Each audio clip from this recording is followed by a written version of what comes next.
Hello everyone, this is Moshe, the Electric Israeli and FSD. If you're new, please subscribe and help me change the world one electric car at a time.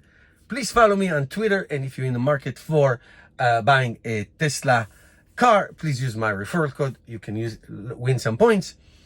Today I want to do a reflection video. I've been driving Tesla Model 3 since 2018, that's 5 years. And I had a 2018 Model 3, and then I traded in for the 2021 Model 3 long range. Both of them were long range, but there's one big difference between both of them. So I'm not going to compare it to standard range performance. I'm just compare my experience. 5 years. Will I buy it again? That's me, the Electric Israeli. What is it? My experience. So first of all, I drove with the first Tesla Model 3 for about 80 or 90,000 miles, something like that, 120, 130,000 kilometers. And with this one, about 40,000 miles, okay, something like that. And so it's a big chunk of miles and kilometers. 120, 130,000 miles is a lot of miles. Now, why do I drive so much? Because me and my family love to drive to a vacation once a year or sometimes twice a year. We drive to South Florida from New Jersey. We go to Washington. We went to Quebec.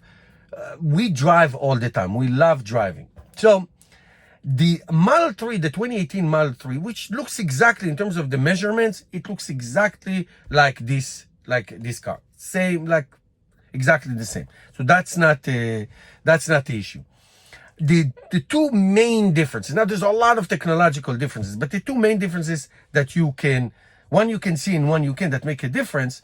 The one that you can see is the chrome delete. So my first Tesla had the chrome door handles and the frames of the windows. Now there is like black chrome delete, so that's big. Then the other big, huge difference is the heat pump in the Model 3s. So the first Model 3 I have, the 2018, did not have the heat pump. Now that was a long range single motor. They don't make it anymore. So it was long range single motor, 310 miles. Then we got an upgrade to 325 miles. It did have enhanced autopilot, which I love so much, and it had the home link, which was great to open the garage. So that was awesome. Now, why the lack of heat pump in the earlier model was a big crucial thing. Northern New Jersey, you can get cold here. 20 degrees, sometimes 10 degrees. 32. I mean, it's cold. It can be really cold. And when it was really cold, you can lose 20 to 50% of your range, of your actual range. So that was a big, huge deal. So the 1 hour per mile in the winter was brutally bad. So that's a huge difference. Huge difference. In this one, in the newer model with the heat pump, now all Tesla cars have heat pumps, the actual range that this one came with 352 miles, 353 miles projected range. Now I would say I lost maybe 5%, maybe 5%. So that's not bad at all. And the efficiency of this car is great. Winter, you get great numbers and great, I would say, real world. I don't know, 300 miles or so that you can really go 250, 280. Now, I'm going to tell you about the range in a minute, especially with the newer model with the heat pump. I could care less about the actual range. When I go to our long trip, Florida, Washington, D.C., I charge it to 100% one time at the beginning, so I can go as far as I can. And I don't even pay attention. I don't care. I drive for 3 hours, whether I get 200 miles or 250 miles or 280 miles. I don't really care because I do not hold back. I need the heat, I put the heat. I need the air conditioning, sometimes I put a spare tire, a heavy, full-size spare tire, luggage, me and my wife, sometimes the kids come. I don't care. The range is so great. It's so big in this car. So you can really drive and you get 250, it doesn't matter. I have 2.5, 3 hours, I need a break. Okay? A man in my age, as you know, need a break. I have bladder anxiety, not range anxiety. So 2 hours, 2.5 hours, 3 hours, I stop, I charge in the amazing supercharger network, and I continue. I just charge it to the next charger, whatever it is, 2 hours drive. I go by hours. I don't even go by miles. I go by hours. I'm gonna go. I feel like going 2 hours. I can go 2.5 hours more. My wife drive. I drive. So I don't care about the range. Having said that, I can tell you that the you will get between, I would say, 75 to 95% of what the car shows you, depending on how you're driving. Meaning, for every 100 miles, you get 75 miles or 95 miles or 90 miles in real world. Depends on how you're driving. But again, it doesn't make any difference to me because I don't care. I just drive the way I like it, and it's fine. I never got any range anxiety. A couple times because weather and wind. There was like a cyclone bomb last year in one of our trip, and I got to this charger with 2%. But even so, I wasn't worried. I don't care. It very rarely happens. So it's fantastic experience. So that's not the issue at all. Now, will I buy another Tesla Model 3? Before we go back to the continuing the video from the car, I just want to talk to you about repairs and maintenance. So the maintenance in the Model 3, both of them, the first one and the second one, was very minimal. Obviously, it cost money. Tires cost about $1,000 with the buying them and replacing them and all that. But that happened every, I don't know, 30,000 miles or so. So once or twice in the first car and once in the second car. But that will happen in any car. That has nothing to do with the car itself.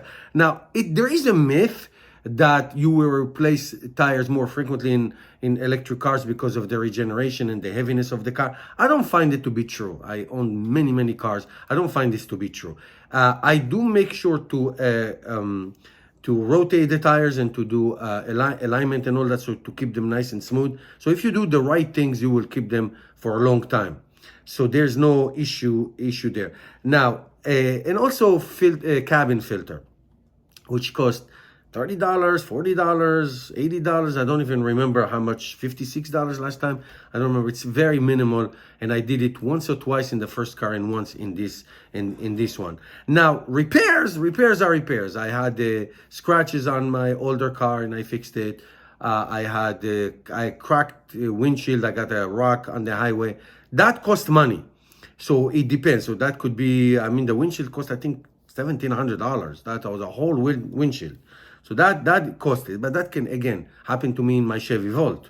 So that happens. It happens in it can happen in every car. So that's not the issue. But as far as maintenance, your traditional maintenance, that's where the saving is. Besides gasoline and going to gas station, that is a huge saving. Charging the car at home or superchargers and all that is a huge saving. But that is one of the greatest perks of owning Tesla cars and EV cars in general. All right, let's go back to the car. Now, will I buy another Tesla Model 3? The answer is no. And I'm going to tell you why. I'm not going to sell this car. I'm going to keep it. My kids love it. One of my sons is going to take it after he finishes college. It's his car. It's fine. I will not buy it, and my wife will not buy it, just because of our age and its slope. It's hard for me to sit an hour, 2 hours and get out of the car.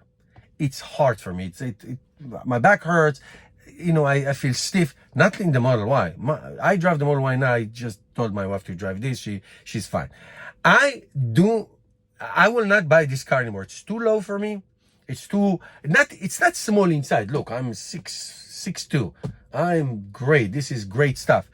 But the in and out, the feeling low, I need a tall car. So the Model Y is great for me. And the Cybertruck, which I ordered at the beginning, would be awesome for me. I need tall cars. I used to drive sports cars all the time, Porsches and all that. Not anymore. Not anymore at my age. Even with the new update, the Project Highland is going to be a great update and all that. Now, this car in particular, I'm not going to sell it because it has the full self-drive, which we paid. And we use it all the time. It's great feature. I do a lot of FSD videos. It is awesome, but it got stuck. It's not advancing in the last 6 months. It really, it's having issues with stop signs and this, all the issues not solved yet.